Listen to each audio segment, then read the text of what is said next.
Hi guys, it's Josiah with Mach Motion. We're working on this CR Onzred Panel Pro. I want to show you the limit switch setup we have on this machine and how we're going to reuse that. So basic types of limit switches we usually encounter are either a proximity switch like this or a mechanical rocker switch like so. We also may run into like a magnetic reed switch. On this machine, we're just using this rocker switch here and a proximity sensor. So what we're actually going to do is, this is our home sensor. We're going to reuse that for when we reference the machine. This is going to be our limit sensor for over travel, positive and negative down here.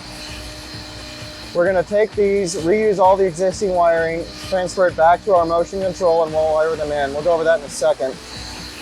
The other things we may cover on this is we may run into a situation where we can have this machine has a limit switch for, just one limit switch for positive and negative.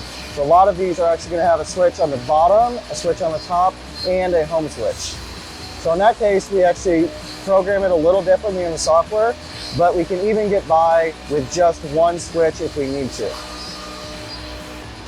All right, so we've come around here to our motion controller. This is where we're actually going to terminate the limit switches as inputs. So in this particular system, they have to be terminated in this Apollo 3 motion controller here.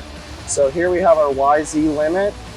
Those are wired in series on this machine. Y home, we'll bring Z and X home in here as well. We'll land them in any available input we have on our motion controller, and then when we go through our software setup, designate whatever input we've landed here as a limit switch or home sensor in the software. If you have a machine you'd like to upgrade, please reach out, talk to us, and see what we can do for you. Thanks so much for watching.